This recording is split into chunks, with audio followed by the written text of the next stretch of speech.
예수님께서는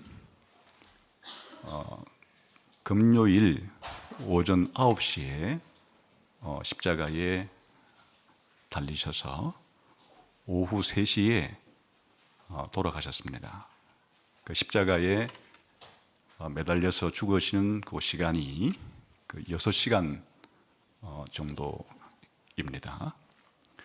그런데 이 예수님이 십자가에 달려 죽으시는 이 과정에서 두 개의 큰 기적이 일어납니다. 초자연적인 사건이 일어나는데, 하나는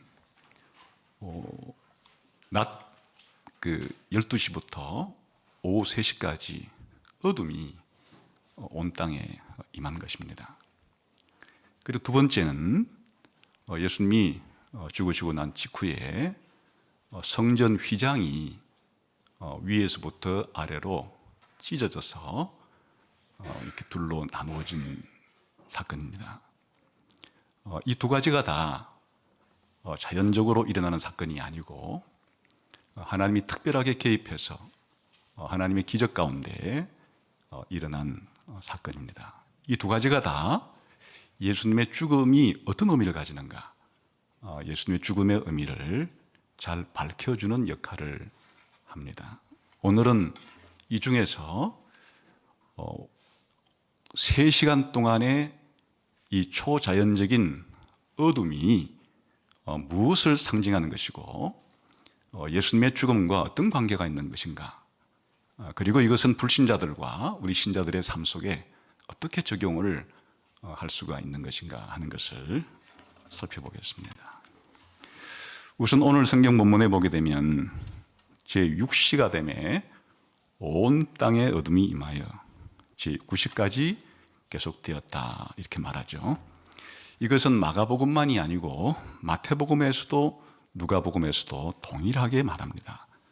마태복음 17장 45절에서도 제6시로부터 온 땅에 어둠이 임하여 제9시까지 계속되더니 똑같죠.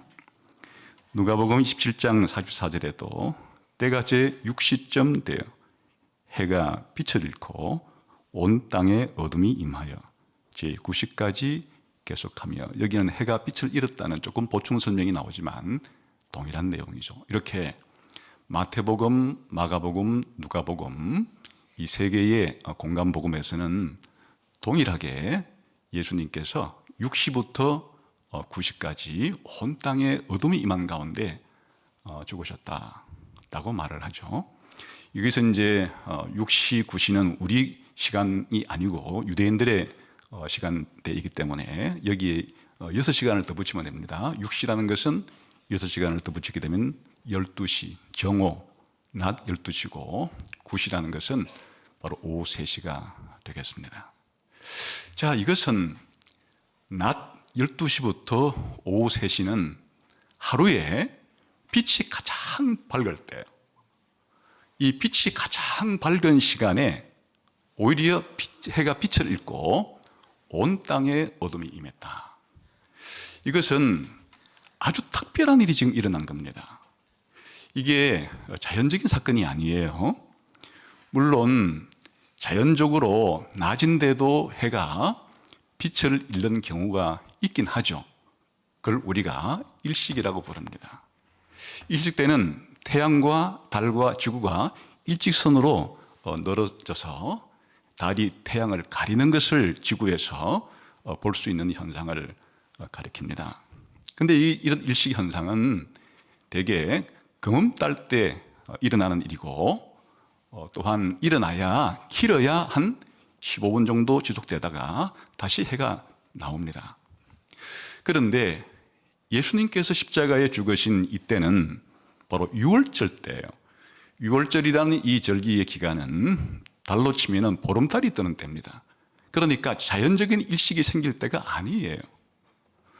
또한 이게 3시간 동안이나 지속이 됐는데, 이건 우리가 평상시 일상적으로 자연적인 현상으로서 경험하는 그런 일식 현상이 아니란 뜻입니다. 다시 말하면 초자연적인 현상이란 뜻이에요. 초자연적인 현상이란 뜻은 자연이 스스로 만들어내거나 또 사람이 만들어내는 일이 아니란 뜻이에요. 햇볕을 비춰주시는 것은 하나님이 하시는 일인데, 하나님께서 해를 빛을 잃게 만드셨다는 것은 뭔가 이 사건을 통해서 하나님께서 우리에게 전달하실 메시지가 있다는 뜻이에요. 다시 말하면 이것은 3시간 동안에 분명히 역사상 일어났던 어둠이지만 이 어둠은 상징적인 의미를 가지고 있어서 뭔가를 우리에게 아주 분명하게 말을 해주기 위한 그런 어둠이라 하는 것을 알 수가 있겠죠. 오늘 저는 성경 전체를 통해서 예수님이 십자가에서 매달렸을 때 이 3시간 동안의 초자연적인 어두움은, 첫째는 출애굽 당시에 10가지 재앙 가운데 9번째의 재앙이 3일 동안 어둠이 내리는 거예요. 이 출애굽 때에 9번째의 심판과 연관이 있는 그런 어둠이라는 것을 말씀드리려고 해요. 두 번째는 이 3시간 동안의 초자연적인 어둠은 창세기 1장 1절에 이 세상의 창조가 6일 동안 이루어지기 이전에, 창조 이전에 땅이 혼돈하고 공허하며 어두움이 온 땅에 뒤덮고 있었던 그 창조 이전의 어두움을 상징하는 그런 어둠이라는 것을 말씀드리고자 해요. 세 번째, 이 3시간 동안의 초자연적인 어두움은 우주의 멸망, 우주의 종말 때 발생한다고 성경이 말하는 바로 온 땅에 임하는 그런 우주 종말의 의미를 가지는 그런 어둠이라는 것을 말씀드리고자 해요. 그리고 네 번째는 이 어두움은 지옥 자체의 어두움을 상징하는 것이기도 하다. 이렇게 예수님이 십자가에 달려 돌아가실 때에 이 3시간 동안의 어두움은 인류 역사에 있어서, 이 우주에 있어서 가장 중요한 상징을 담고 있는 아주 중요한 사건으로서의 그런 어둠이라는 것을 성경을 통해서 말씀을 드리고, 이것이 우리 불신자들의 삶 속에는, 또 신자들의 삶 속에는 어떻게 적용이 가능하겠는가 하는 것을 살펴보려고 합니다. 우선 예수님께서 십자가에 죽으신 이 죽음을 우리는 지난 시간에 유월절 어린 양의 죽음의 성취다 이렇게 했는데, 유월절 어린 양의 죽음은 출애굽 때 애굽 땅에 하나님이 내리신 10가지 심판 가운데 10번째 심판이었어요. 그런데 예수님께서 십자가에 돌아가실 때에 이 3시간 동안의 어두움은 꼭 9번째의 출애굽 때의 흑암 심판을 사실 모형론적으로 성취하는 것이라고 말할 수가 있습니다. 이게 출애굽 때 9번째의 이 흑암을 우리들에게 상기를 시켜줘요. 우리가 금방 알 수 있는 사실은 무엇인가 하면 이 출애굽 때에 일어났던 9번째의 이 시간 심판이 온 땅에 어둠이 내리는 심판이에요. 그게 이제 애굽 땅 전역에 임하는 심판이었는데 3일 동안 어둠이 임하는 심판이 내려졌어요. 예수님께서 십자가에 매달리신 이 때의 어두움이 3시간의 어두움이라고 하는 이 3이라는 숫자가 묘하게 공통 분모를 우리들에게 제공해 주는 그런 역할을 하고 있어요.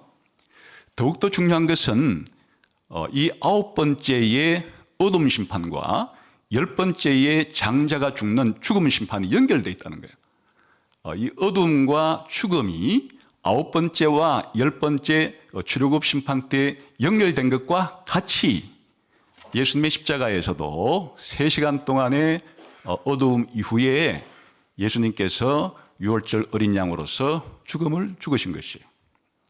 다시 말하면 왜 예수님께서 이렇게 오후 3시에 돌아가셨는가? 이것도 출애굽 사건과 밀접한 연관이 있다 그랬죠. 바로 이 오후 3시는 유월절 어린 양이 죽는 시간이에요. 유월절 어린 양을 잡는 시간이에요. 그러니까 예수님께서 오후 3시에 돌아가신 것은 유월절 어린 양으로서 죽음을 죽으시고 그 직전에 3시간 동안에 3시간의 어둠이라고 하는 이것은 그냥 단순한 그런 연결고리가 아니에요. 다시 말하면 예수님의 죽으심의 의미 자체가 우연히 3시간 동안에 어둠이 생겼다 그런 것이 아니고 예수님의 죽음이 유월절 어린 양으로서의 죽음이란 것과 마찬가지로 그 3시간의 어둠도 출애굽 당시에 9번째 어둠 심판을 우리들에게 상기시켜주는 그런 역할을 하는 것입니다. 다시 말하면 유월절의 그 10가지 심판은 물론 역사상 일어난 심판이에요. 그러나 그 역사상 일어난 심판이 무엇을 말해주는가 하면 종말에 있을, 인류 역사의 종말에 있을 최후의 우주적인 그런 심판을 모형론으로 보여준 거예요. 노아 홍수 심판 사건이 종말의 사건을, 종말의 심판을 미리 모형론적으로 보여준 것과 동일한 의미로 출애굽 때에 이집트에 임했던 그 10가지의 심판은 하나님께서 세상의 종말에 이 세상에 내리실 심판에 대한 모형인데 그 맨 끝에 9번째와 10번째가 바로 예수님의 십자가에 죽으시는 사건을 통해서 우리들에게 이와 같이 연결고리를 만들어주고 있다. 그런 의미입니다. 다시 말하면 예수님의 죽음은 단순한 죽음이 아니에요. 출애굽 사건 때에 예표되었던, 예시되었던 종말론적인 사건이 예수님의 죽음 속에 일어났다고 하는 엄청난 중요성을 우리에게 상기시켜주는 그러한 어둠이고 또 예수님의 죽음이라는 것을 알 수가 있습니다. 두 번째, 이 오후 3시간 동안에 이 초자연적인 어둠은 태초 이전, 창조 이전에 혼돈과 공허, 이 어두움이 온 땅을 지배했을 때에 그 어두움을 상기시켜 주는 것이에요. 창세기 1장 2절 한번 읽어볼까요? 성경은 이 어두움이 우주 창조의 시작의 어두움부터 시작을 해요.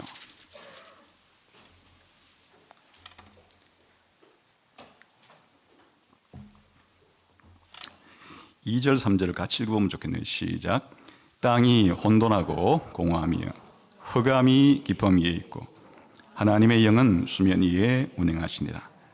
하나님이 이르시되 빛이 있으라 하시니 빛이 있었고 해서 이제 창조 이야기가 시작이 됩니다. 이게 무슨 뜻인가 하면요, 하나님께서 이제 빛을 만들어서 빛과 어두움을 나누기 시작하고 또 하늘과 땅과 바다를 나누기 시작하고 그리고 바다에는 물고기들을, 하늘에는 새들을, 그리고 땅에는 짐승들을 채우기 이전에 이런 창조의 6일 동안의 창조가 시작되기 이전에 가장 먼저 하나님께서 천지를 창조하신 그 최초의 상태는 혼돈과 공허와 흑암이에요. 혼돈이라고 하는 이야기는 아직도 아무런 구별이 이루어지지 않았다는 뜻이에요. 하늘과 땅과 바다도 구별이 이루어지지 아니한 그냥 혼동된 상태를 가리키는 것이에요. 또한 공허하다고 하는 것은 식물도 동물도 물고기도 새들도 짐승들도 인간도 아무런 생명체들이 아직도 있기 전의 상태인데 그때의 상태를 다른 한마디 표현으로 한다 그러면 어두움이 온 땅에 가득 차 있는 상태, 이것이 6일 동안의 창조가 진행되기 이전에 하나님께서 처음 만드신 상태의 모습이에요. 이 어둠으로부터 하나님께서 빛을 가장 먼저 만들어내요. 그리고 이제 빛과 어둠을 구분해서 원초적인 이 빛이 작동하게 만들어서 이 하루가 지나고 또 하루가 지나고 이렇게 6일 동안의 창조의 날짜를 계산해 가기 시작하고 그리고 나머지 모든 창조들이 일어난다. 그런데 만일 하나님께서 창조한 우주의 이 시초에 우주의 처음에, 세상의 처음에 이 어두움은 바로 이와 같이 나머지 모든 창조의 첫 출발점으로서 있는데, 만일 이 세상에 있는 모든 우주 만물들이 전부 다 파멸된다면, 멸망된다면 그것을 어떻게 표현할 수 있겠어요? 그것은 바로 원래의 창세기 1장 2절에 어두움으로 되돌아가는 것이 바로 우주의 멸망이고 세상의 멸망인 것이에요. 이것을 더 풀어 설명하면 해도 달도 별도 빛을 잃어버리고 온갖 내용으로 설명할 수 있지만은, 그냥 하나님이 만드신 이 창조 세계를 하나님께서 죄 때문에 심판하시고, 하나님이 창조하신 이 창조의 세계를 하나님께서 죄 때문에 멸망시킨다고 말할 때, 한마디로 말하면 다시금 어둠으로 되돌린다고 하는 이것이 바로 우주의 멸망에 대한 상징이 되는 거예요. 그래서 바로 예수님께서 십자가에 매달릴 때 그 3시간 동안의 어두움은 창세기 1장 2절에 창조 이전의 태초의 어두움을 우리들에게 상기시켜주는, 세상이 망했을 때 어떻게 이 세상이 다시 빛에서 어두움으로 들어가는지에 대한 것을 우리들로 하여금 상기시켜주는 그런 역할을 하는 어둠이에요. 그럼 세 번째는 당연히 이 예수님의 십자가에 죽을 때 3시간 동안의 초자연적인 어두움은 종말에 있을, 예수님이 재림하실 때 있을 이 세상에 대한 하나님의 심판을 묘사할 때 많은 말로 묘사할 수 있지만, 그것을 하나로 딱 뭉쳤을 때 말할 때 하나님께서 예수님을 보내서 이 세상을, 이 우주를 심판하시고 멸망하실 때 빛을 잃어버리게 만든다 하는 표현으로 그렇게 쓰게 되는 겁니다. 이것은 이제 예수님께서 이 어두움이 예수님 재림할 때 임할 것임을 이 종말론 설교 때 이미 하셨어요. 우리 한번 그 내용을 보도록 하죠.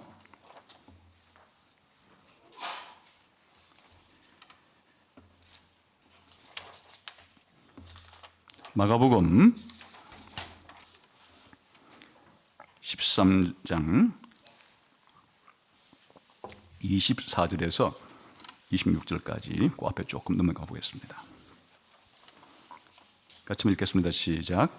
그때에 환난 후 해가 어두워지며 달이 빛을 내지 아니하며 별들이 하늘에서 떨어지며 하늘에 있는 권능들이 흔들리리라. 그때에 인자가 구름을 타고 큰 권능과 영광으로 오는 것을 사람들이 보리라.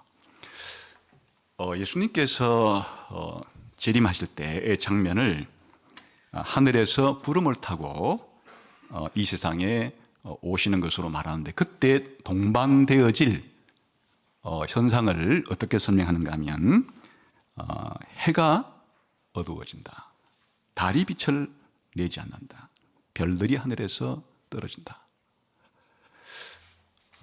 이것은 예수님이 어떤 문맥 속에서 말씀하시는가 하면 마가복음 23장이라든지 마태복음 24장 5장이라든지 또 누가복음 21장은 예수님께서 이 종말에 일어날 일에 대해서 감람산에서 설교하신 내용입니다. 배경은 성전이 돌 하나도 돌 위에 남지 않게 될 것이다 라고 예수님이 말씀하시는 것을 듣고서, 이런 세상의 종말이 언제 일어나겠습니까? 종말이 올 때는 무슨 일이 일어나겠습니까? 라고 하는 제자들의 질문에 대해서 예수님께서 이제 설명하신 내용이 마가복음 13장이고 또 마태복음 5장이고 누가복음 21장인데, 여러 가지 이제 내용을 설명을 해요. 예수님이 재림하기 이전에 먼저 있어야 할 징조들은 이런 것이다 설명을 하면서, 오늘 방금 우리가 읽었던 이 내용은 예수님이 재림할 그 자체, 그러니까 예수님이 재림할 때 이 세상에서 일어날 일을 묘사하는 대목에서 많은 말을 할 수 있죠. 많은 말을 할 수 있는데, 바로 태양이 빛을 잃고 달도 빛을 잃고 하늘의 별들도 빛을 잃고 떨어진다. 이 이야기 자체가 왜 이게 예수님 재림할 때 이 세상의 종말에 대한 묘사인가 하면 아까 말했듯이 창세기 1장 2절을 가르쳐주는 것이에요. 창세기 1장 2절처럼 창조된 세상이 다시 되감아져서 창조 이전 세상으로 돌아가는 것. 그게 다른 말로 말하면 우주의 종말이고 세상의 종말이 되는 거죠. 그래서 예수님께서 이렇게 예수님이 재림할 때 이 세상에 대한 심판, 이 세상에 대한 심판을 이렇게 말씀하신 것은 사실 구약 성경에 예언자들을 통해서 선지자들을 통해서 하나님께서 종말에 있을 하나님의 심판을 묘사할 때 이렇게 묘사하도록 하나님이 계시를 준 거예요. 그래서 구약 시대에 선지자들이 앞으로 역사의 한가운데서 뭐 시시때때로 언제 어디서나 일어날 수 있는 이런 심판이 아니고 이 세상의 역사가 끝날 때 심판, 이 세상이 끝날 때 우주적인 심판, 이 종말론적인 심판이 임할 때를 여호와의 날에 일어날 심판이라고 이렇게 이제 말을 해요. 그때의 가장 중요한 현상이 바로 해와 달과 별들이 빛을 잃어버리는 거예요. 그래서 그냥 몇 군데 성경 말씀만 제가 한번 읽어드릴 테니 잘 들어보세요. 아모스 8장 9절을 읽어보게 되면 이런 말씀이 나와요. 주 여호와의 말씀이니라. 그날에 내가 해를 대낮에 지게 하여 백주의 땅을 캄캄하게 하며.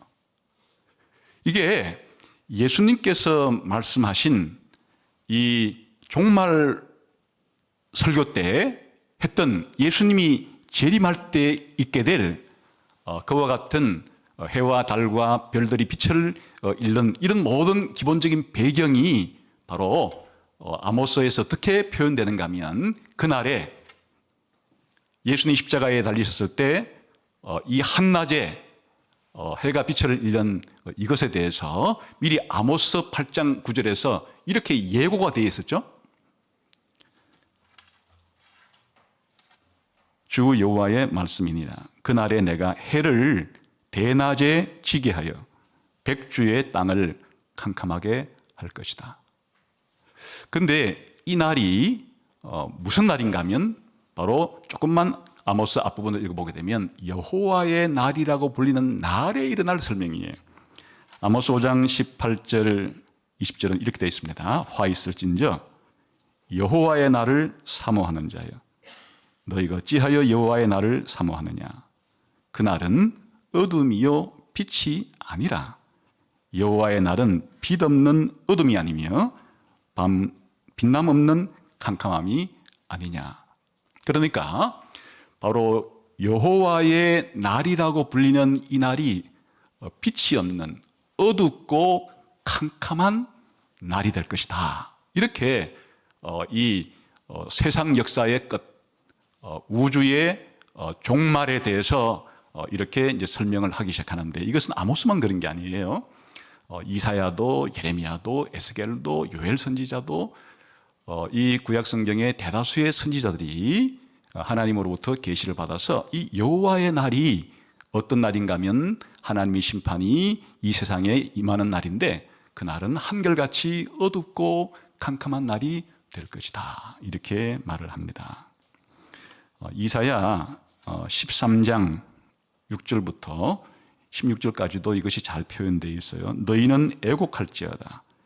여호와의 날이 가까웠으니 전능자에게서 멸망이 임할 것이로다. 이제 쭉쭉쭉쭉 나오면서 보라 여호와의 날 잔혹히 분냄과 맹렬히 노하는 날이 이르러 땅을 황폐하게 하며 그 중에서 죄인들을 멸하리니 하늘의 별들과 별무리가 그 빛을 내지 아니하며 해가 돋아도 어두우며 달이 그 빛을 비추지 아니할 것이로다.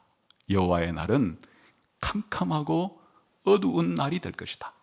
해가 빛을 잃는 날이 될 것이다. 달도 빛을 잃는 날이 될 것이다. 그런 말을 하죠. 대표적으로 요엘서도 마찬가지예요. 요엘서 2장에 보게 되면 곧 어둡고 캄캄한 날이요 구름이 덮인 날이라. 그 앞에서 땅이 진동하며 하늘이 떨며 해와 달이 캄캄하며 별들이 빛을 거두도다. 여호와의 크고 두려운 날이 이르기 전에 해가 어두워지고 달이 빛빛같이 변한다. 한결같이 여호와의 날이라고 부르는 인류 최후의 날, 인류 종말의 날, 인류 역사의 끝에 벌어질 이 우주적인 멸망을 설명하는 선지자들의 묘사는 한결같이 이와 같이 빛을 잃어버리는 캄캄하고 어두운 심판의 날이 될 것이다. 그렇게 말을 합니다. 이것은 신약 성경에서도 그대로 이어집니다. 요한계시록은 이 종말의 날들에 대해서 설명을 많이 하고 있는 성경책인데 여섯 번째 인을 떼는 그 심판은 사실은 세상의 종말에 있을 그런 이제 심판을 요약해 놓은 내용입니다. 거기에 요한계시록 6장에 보게 되면 이런 말이 나와요. 내가 보니 여섯째 인을 떼실 때에 큰 지진이 나며 해가 검은 돌로 짠 상복같이 검어지고 달은 온통 피같이 되며 하늘의 별들이 무화과 나무가 대풍에 흔들려 설익은 열매가 떨어지는 것 같이 땅에 떨어지며 하늘은 두루마리가 말리는 것 같이 떠나가고 각 산과 섬이 제자리에서 옮겨진다. 이게 구약의 선지자들이 여호와의 날에 일어날 일들이라고 말한 그것이 여섯 번째 인이 떼어질 때 그렇게 일어나게 된다 라고 신약 성경도 똑같이 신약의 예언자인 사도 요한이 동일하게 요한계시록에서 이렇게 묘사를 합니다. 이런 내용을 사도 베드로는 베드로후서 3장 10절에서 이렇게 요약해서 말해요. 그러나 주의 날이 도둑같이 오리니 그날에는 하늘이 큰 소리로 떠나가고 물질이 뜨거운 불에 풀어지며 땅과 그 중에 있는 모든 일이 드러나리로다. 다시 말하면 이렇게 해가 달과 별이 빛을 잃어버리는 이런 것들이 우주 해체, 창조 해체, 물론 하나님께서 이 우주와 이 세상을 심판하는 것으로 끝이 아니고 그 다음에는 새 하늘과 새 땅이 나와요. 그러나 새 하늘과 새 땅이 만들어지기 이전에 이 처음 하늘과 처음 땅은 하나님의 심판을 받는다. 그 심판을 받는 것에 대한 묘사가 창세기 1장 2절에 그런 묘사와 같이 되돌아간다는 것이 바로 우주의 종말에 대한 묘사예요. 그럼 우주의 시작과 우주의 끝은 연결되어 있는 것이, 우주의 종말은 어떻게 되는 것이 세상의 종말이냐? 우주가 처음 시작할 때 태초의 어둠처럼 되는 것이 우주의 종말이다. 그런데 바로 예수님 십자가에 매달리실 때 이 3시간 동안의 초자연적인 어두움은 예수님이 재림해서 세상이 멸망할 때 바로 우주의 멸망을 상징하는 그와 같은 우주 멸망의 어두움을 상징적으로 보여주는 것이다. 그런 뜻입니다.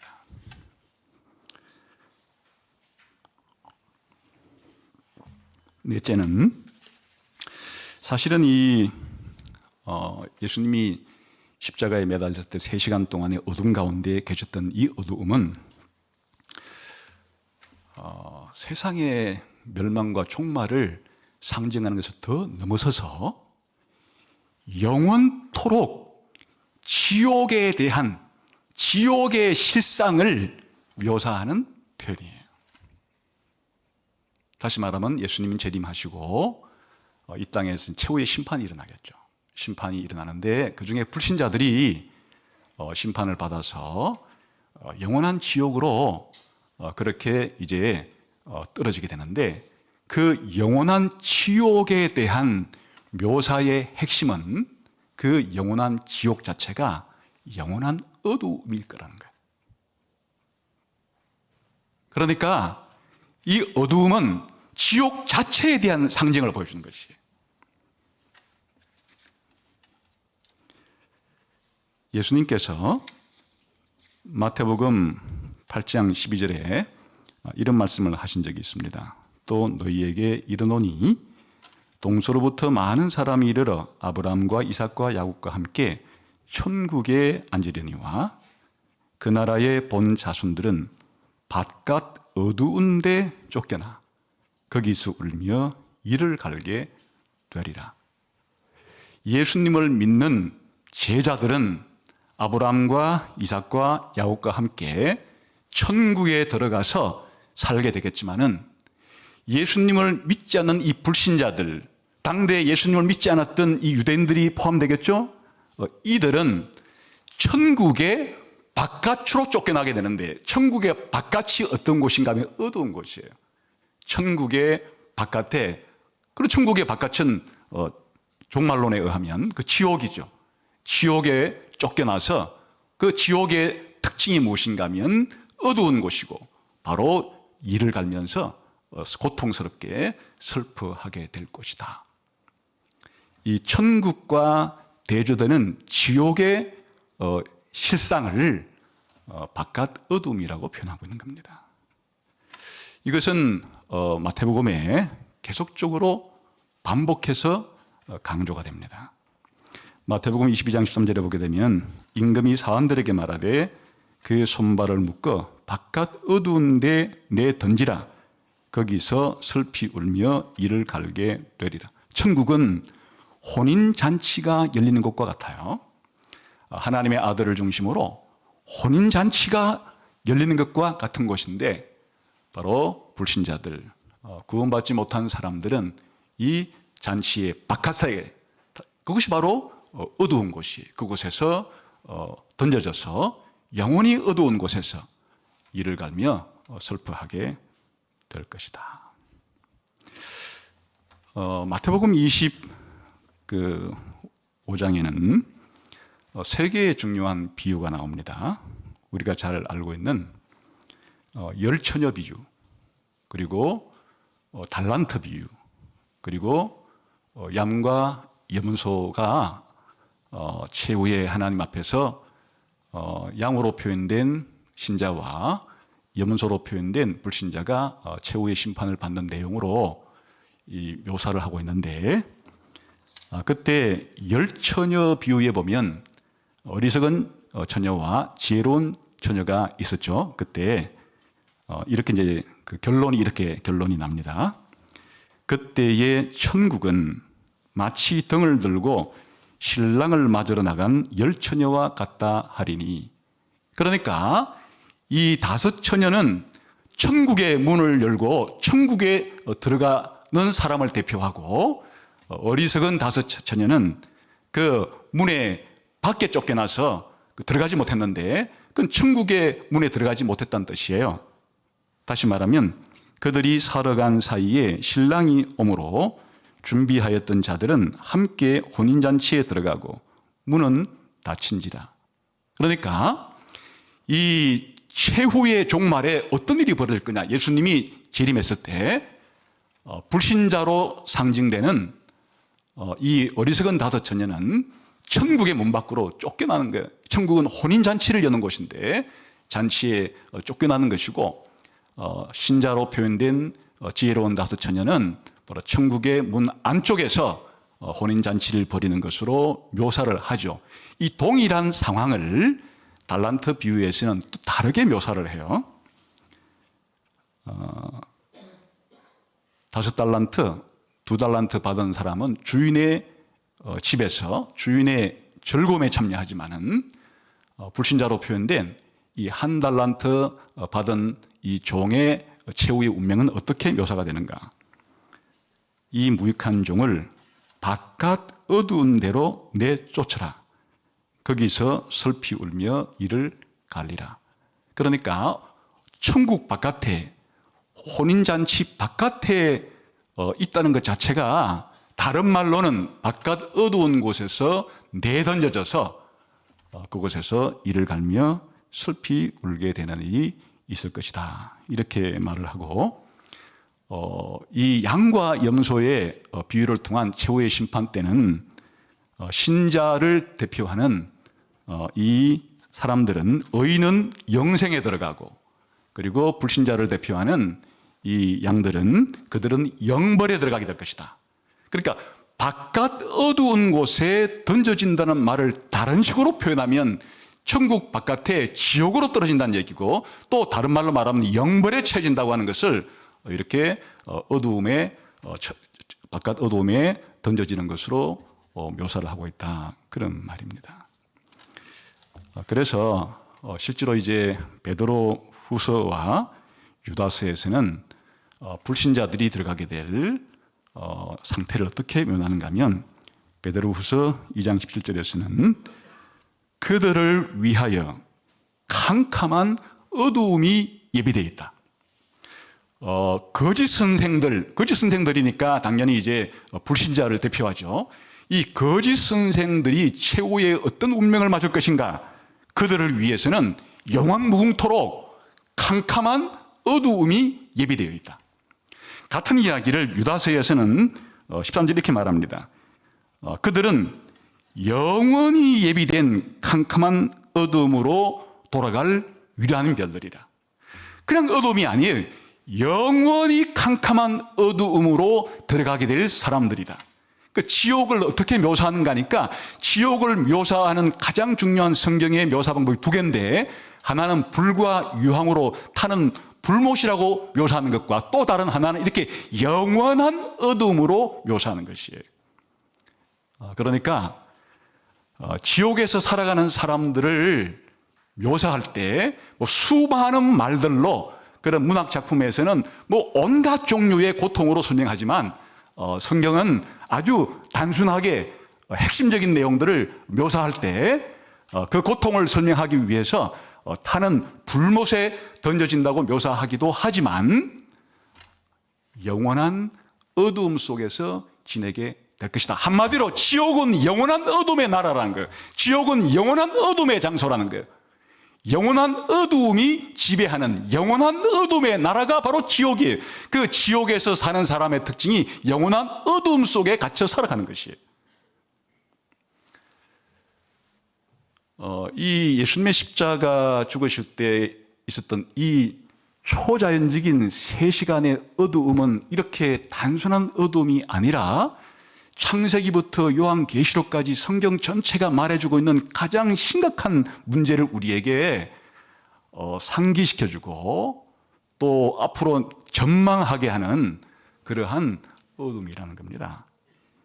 다시 요점을 정리하자면, 가장 가까운 연결고리는 이 최후의 심판을 상징하는 출애굽 때의 9번째의 어둠 심판을 우리들에게 떠올려주면서, 예수님의 십자가의 죽음이 바로 출애굽의 9번째 어둠과 10번째 유월절 어린 양으로서의 죽음인 종말적인 그러한 의미를 가지는 죽음이다 하는 것을 말하고, 종말은 사실은 태초로 돌아가는 것이에요. 이 세상의 6일 창조가 시작되는 그 태초로 돌아가는 것이 곧 종말이에요. 다시 말하면 창세기 1장 1절의 혼돈과 공허와 그 어두움은 곧 종말에 하나님이 만드신 이 아름답고 복된 이 우주가 죄로 인해서 심판을 받고 멸망하게 될 그 모습에 대한 내용이 바로 어둠이라는 것이고, 이것은 급기야 이렇게 최후의 임할 심판 정도가 아니라, 최후의 심판을 받아서 영원한 지옥에 들어가서 영원한 지옥에서 살아가는 그 삶의 고통스러운 묘사가, 영원한 어둠의 왕국과 영원한 어둠의 장소로서의 영원한 어두움 가운데 살아가게 될 불신자의 영원한 운명을 이 어두움이 상징한다, 그런 뜻입니다. 그럼 예수님의 죽음의 의미가 무엇인가 하니까, 단순히 우리 죄를 위해서 대신 죽었다는 의미를 넘어서는 것이에요. 다시 말하면 앞으로 있을 이 세상의 종말을 예수님께서 최초로 십자가에서 경험하신 사건이에요. 그리고 영원히 지옥에서 들어갈 그 불신자들의 영원한 죽음을 예수님께서 역사상 최초로 그것을 죄인들과 동일시되어서, 예수님이 이 땅에 오셔서 죄인들과 동일시됨으로써 영원한 지옥에서 영원한 어둠 가운데서 있을 그 어두움을 예수님께서 최초로 겪었던 사건이라는 것이고, 예수님의 이 죽음은 지옥에서 영원히 죽을 어둠 가운데 있을 사람을 보여주고 있는 그러한 종말적인 죽음이다 하는 것이에요.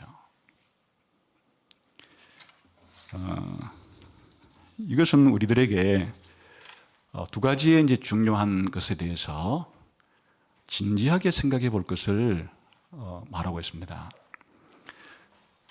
우리들은 그냥 밤낮 되풀이 되죠. 항상 우리가 태어나서 지금까지 밤이 있으면 낮이 있고 또 낮이 있으면 밤이 있고 그 음양이 계속 돌고 돌면서 하기 때문에 언제까지나 이런 낮과 밤은 계속될 거라고 이렇게 생각하는 게 몸에 배어 있어요. 그리고 역사도 뭐 이 세상에서 전쟁도 벌어지고 또 기근도 생기고 전염병도 돌지만 또 세상은 앞으로 그런 일들도 계속 있게 될 거야. 뭐 이 세상이 지금까지 왔던 것처럼 앞으로 또 계속 그렇게 되겠지. 우리가 경험한 것은 그거밖에 없기 때문에 지금 이렇게 우리가 살아간다고 해서 끝이 있다는 성경의 이 강력한 정언에 대해서 별로 귀를 기울이잖아요. 그런데 어느 날 우리 개인의 삶 속에서도 더 이상 불신자들에게는 낯을 볼 수 없는 영원히 밤과 같은 죽음이 임한다는 뜻입니다. 죽음이 온다는 얘기예요. 역사도 마찬가지예요. 성경에 정하는 역사도 우리가 살아가는 이 우주도 언젠가 종말을 맞이할 때가 있고 인간의 역사도 끝날 때가 있다고 말합니다. 이 어두움이 그것을 강력하게 사실은 정언해 주는 것이. 우리들이 길을 걸어갈 때 앞에 천길 낭떠러지가 있어도 그 낭떠러지 끝에 가기 전까지는 똑같죠. 똑같은 길을 매일 걷고 있어요. 그러나 천길 낭떠러지로 떨어지는 것은 지금까지 걸어왔던 길과는 전면적으로 다른 거예요. 마찬가지로 우리의 개인적인 삶이 어제 살았다고 해서 오늘 살고 또 오늘 살았으니까 내일도 살 거다? 천길 낭떠러지로 떨어진 것처럼 우리의 매일매일의 되풀이 되는 삶을 마감할 때가 오게 되는 거예요. 그런데 이 마감은 불신자들에게 엄청난 재앙이에요. 다시 말하면 지금 이 세상은 아직도 하나님께서 이 최후의 심판을 하지 않았기 때문에 빛과 어두움을 신자이든 불신자이든 골고루 나누어 줘요. 그래서 사실은 불신자들이라 할지라도 이 세상에서는 어느 정도의 하나님이 주시는 자연적인 빛을 받으며 살아요. 낮과 밤을 다 경험하기도 하고 또 이렇게 도덕적으로 약간 이제 이 어두움은 사실은 무지, 진리로부터 이탈, 진리를 대항하는 왜곡, 거짓 이런 걸 상징하기도 하고 또는 이 어두움은 도덕적으로 불의를 행하고 거짓말을 하고 미워하고 우리가 죄를 짓는 이런 것을 상징하는데 사실 이 세상에서는 불신자이든 신자이든 자연적인 빛과 어두움도 똑같이 경험하고 도덕적인 빛과 어두움도 사실 신자도 도덕적으로 어두워질 때도 있고 또 불신자도 일반적인 의미에서 선을 행하기도 하고 이렇게 뒤섞여 있으니까 항상 이렇게 될 거라 생각하지만 오늘 예수님이 십자가에 죽으실 때의 그 3시간 동안의 어둠을 통해서 언젠가는 역사가 이 어두움으로 막을 내릴 때가 있고 불신자들에게는 그 어두움 이후에 영원한 어두움 속에 살아갈 때가 있다고 말을 하기 때문에 예수님을 믿지 않고 살아가는 것은 엄청난 일이 자기 앞에 기다리고 있다는 뜻이에요. 지금은 예수 안 믿어도 별로 불편 없이 살아갈지 몰라요.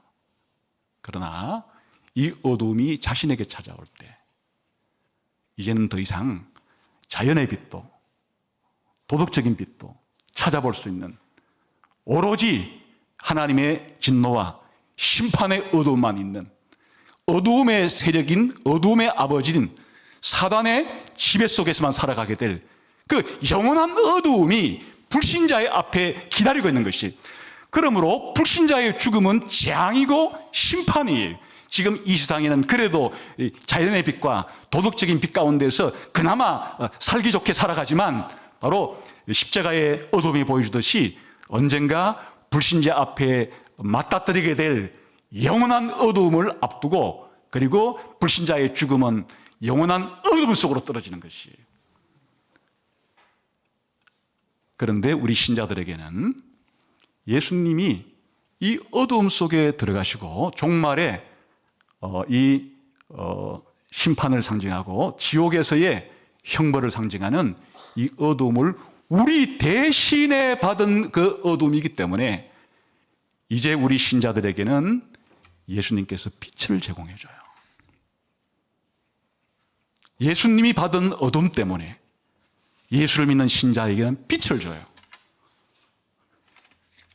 성경은 예수님을 믿는 것이 빛 가운데 들어가는 것이라고 말하죠.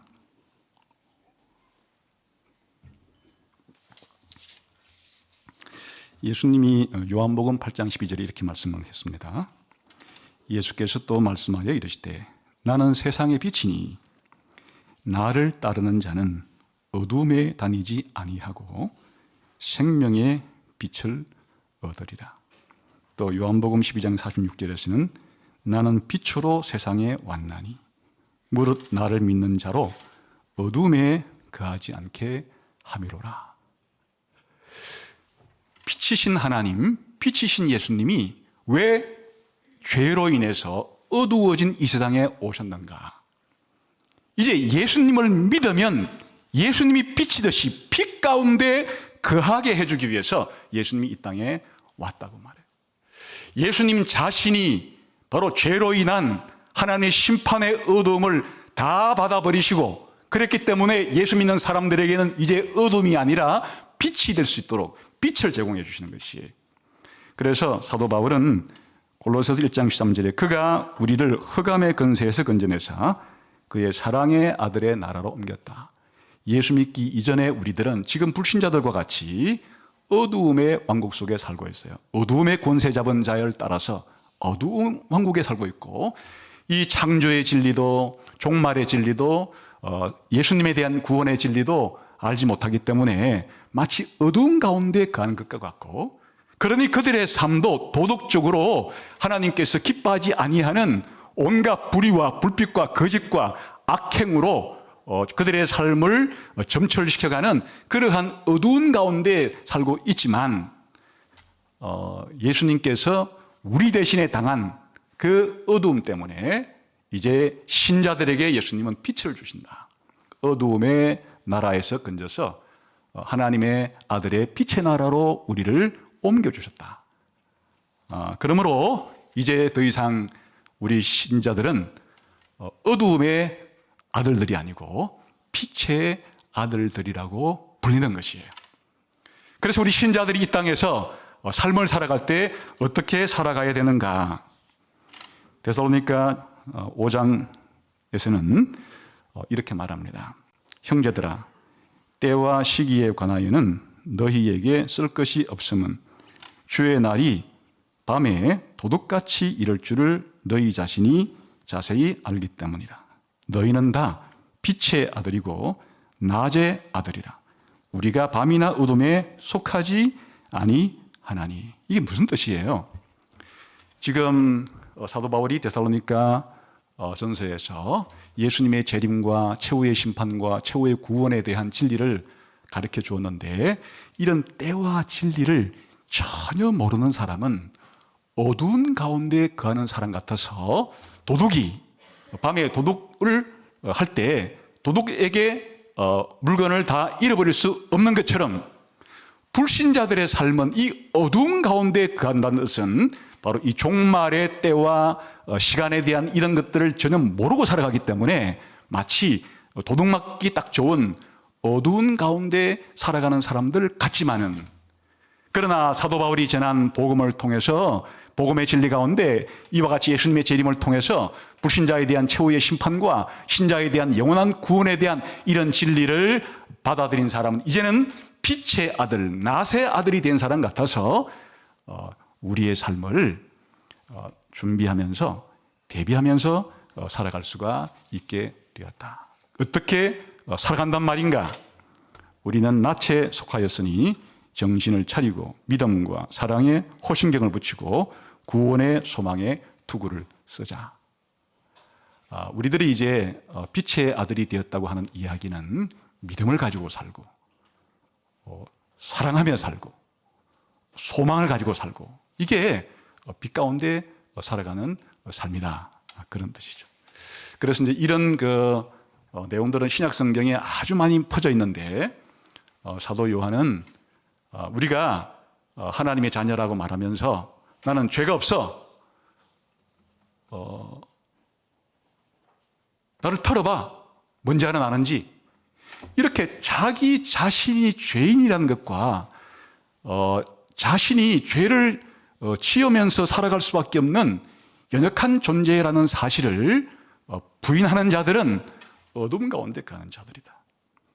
오히려 빛 가운데 거한다는 것은 자기 죄를 하나님께 자백하고 그리스도의 피로 자신의 죄가 용서된 것을 기뻐하면서 이렇게 자기의 자신의 죄를 하나님 앞에 고백하면서 죄에 대한 용서를 받아가며 사는 사람들이지 자기 자신은 죄가 없는 완전 무결하고 너는 다른 사람들은 다 죄인이지만 나는 죄가 없는 거룩한 사람이라 이렇게 말하는 것 자체가 어두움 가운데 있는 상태다. 이렇게 말을 하기도 하고 또한 요한일서 2장에서는 형제를 미워하는 자들은 어두움 가운데 역시 지금 지내는 것이고 형제를 사랑하는 자만이 빛 가운데 거하는 것이다.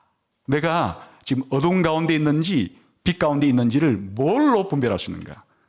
형제를 미워하고 있는지 형제를 사랑하고 있는지를 보면 내가 지금 그리스도인으로서 빛 가운데 있는지 어두운 가운데 있는지를 알아볼 수 있다. 이렇게 말하기도 하고 또 에베소서 5장 같은 데서는 우리가 전에는 어둠이더니 이제는 주 안에서 빛이라 빛의 자녀들처럼 행하라.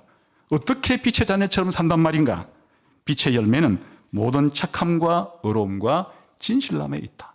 우리가 어떤 일을 하든지 착하게, 어떤 일을 하든지 어렵게, 어떤 일을 하든지 진실되게 살아가는 것 자체가 이제 빛의 아들이 되어서 빛 가운데서 살아가는 삶이다. 이렇게 예수님이 당한, 우리 대신에 당한 그 어두움 때문에 이제는 예수님께서 우리 신자들에게는 빛을 만드셨고 빛을 주셨고 빛 가운데서 살아가게 하셨다. 그런 뜻입니다. 더 나아가서 우리가 빛으로서 이 땅에서 해야 될 사명은 빛을 비추어주는 거예요. 그건 다시 말하면 바로 이 구원의 도리를, 이 종말의 진리를 어둠 가운데 있는 사람에게 전해주는 거예요.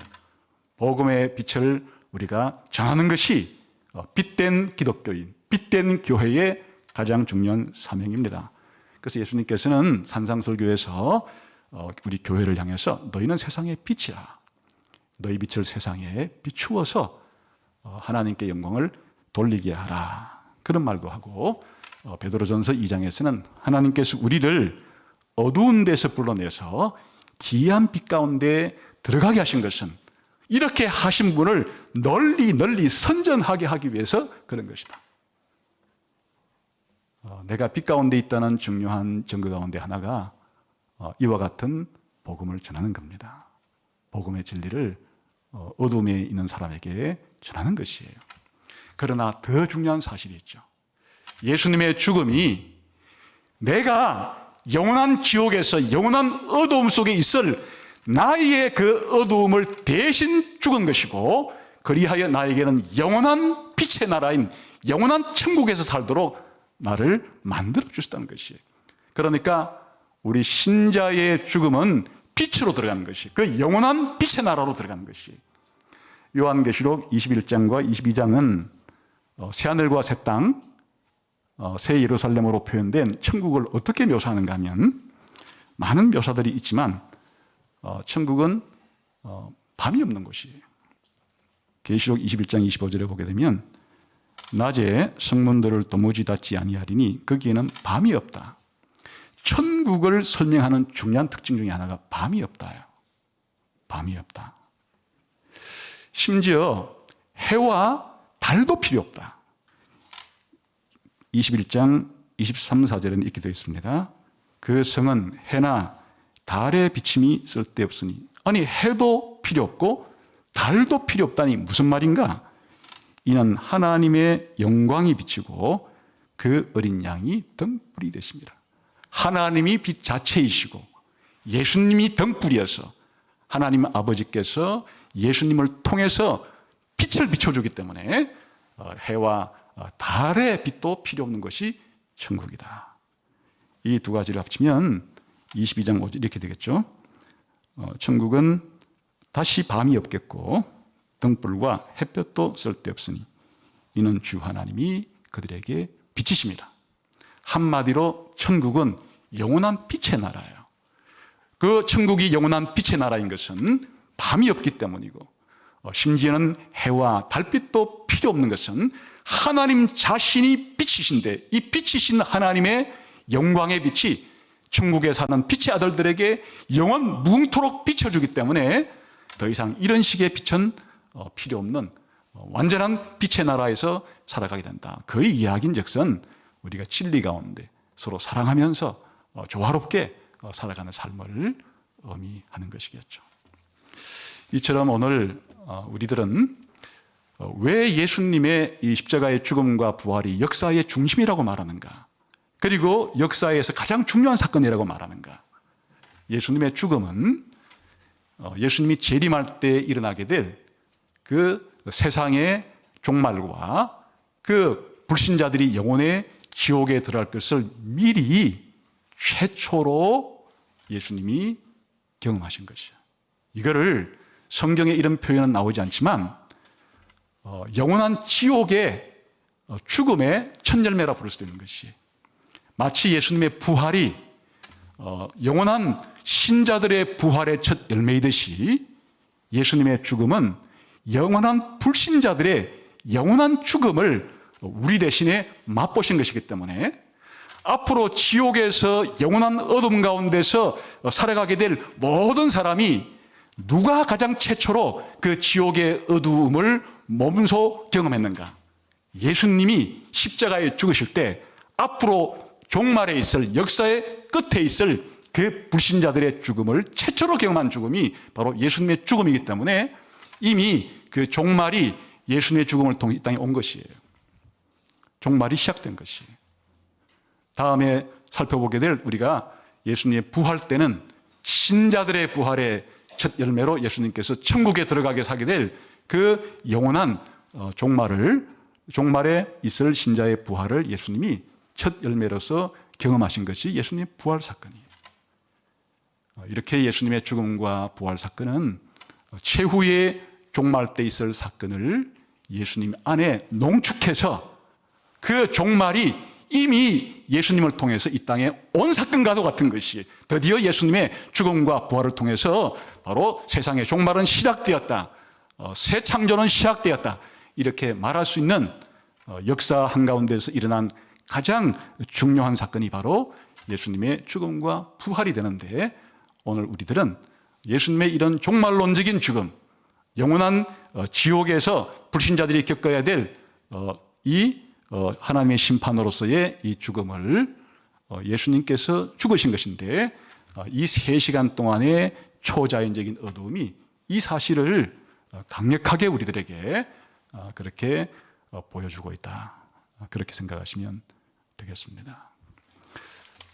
예수님의 죽음을 생각할 때마다 앞으로 이 3시간 동안의 어두움을 생각하시고 앞으로 역사의 끝에 있을 어두움, 지옥의 어두움을 상기하시고 이제 우리 신자들에게는 이 땅에 살았을 때도 빛 가운데 가지만 죽고 나면은 영원한 빛의 나라로 들어간다고 하는 이 소망을 가지고 여러분의 매일매일의 삶을 빛의 아들답게 살아가시기를 부탁합니다. 기도하겠습니다.